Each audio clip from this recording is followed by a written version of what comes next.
സ്വർണ്ണ മെഡൽ നേടിയെടുക്കാൻ പാടുപെടുന്ന താരങ്ങളൊക്കെ നമ്മൾ കണ്ടിട്ടുണ്ട്. പക്ഷേ കിട്ടിയ മെഡൽ ഒട്ടിച്ചു വെക്കാൻ പാടുപെടുന്നവരെ കാണാം വിന്റർ ഒളിമ്പിക്സ് വേദിയിൽ.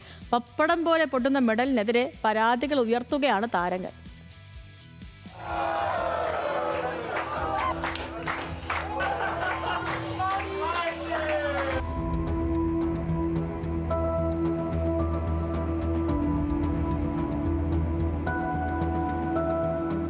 മിലാനോ കോർട്ടിന ശൈത്യകാല ഒളിമ്പിക്സിലെ വേദിയിൽ സ്വർണം പിടിച്ചെടുത്ത സന്തോഷം.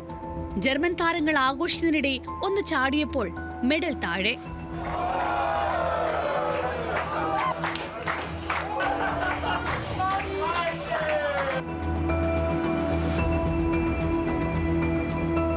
ഒരു സാധാരണ സംഭവമെന്ന് കരുതിയെങ്കിലും പിന്നെ പരാതി പ്രളയമായി. മെഡൽ താഴെ വീഴുന്നത് മാത്രമല്ല, വീണ മെഡലുകളെല്ലാം പൊട്ടുന്നെന്നും പരാതി.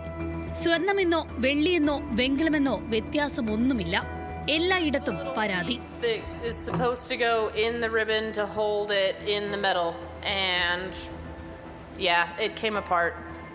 അമേരിക്കൻ സ്കീയിംഗ് താരം ബ്രീസി ജോൺസനാണ് ഇതിനാദ്യം ഇരയായത്. ഡൗൺഹിൽ സ്കീയിംഗിൽ കരിയറിലെ ആദ്യ സ്വർണം നേടി ആവശ്യത്തോടെ തുള്ളിച്ചാടിയ ജോൺസന്റെ കയ്യിലിരുന്ന മെഡൽ താഴെ വീണ് പൊട്ടി. അതൊരു വല്ലാത്ത ലുക്കായിരുന്നു. കയ്യിൽ മെഡലും കഴുത്തിൽ വെറും റിബണും എന്നാണ് ജോൺസൺ പരിഹാസത്തോടെ പറഞ്ഞത്. ജോൺസൺ മാത്രമല്ല, ജർമ്മനിയുടെ ജസ്റ്റിസ് ട്രെലോയ്ക്കും ഇതേ അനുഭവമുണ്ടായി. ജസ്റ്റിസിന്റെ വെങ്കല മെഡൽ തറയിൽ വീണപ്പോൾ തന്നെ തകർന്നു. സ്വീഡന്റെ എബ്ബ ആൻഡേഴ്സിന്റെ വെള്ളി മെഡലാകട്ടെ മഞ്ഞിൽ വീണപ്പോൾ കൃത്യം രണ്ടായി പിളർന്നു. മെഡലുകളുടെ ഗുണനിലവാരം കായിക താരങ്ങൾക്കിടയിൽ വലിയ ചർച്ചയ്ക്കിടയായിരിക്കുകയാണ്.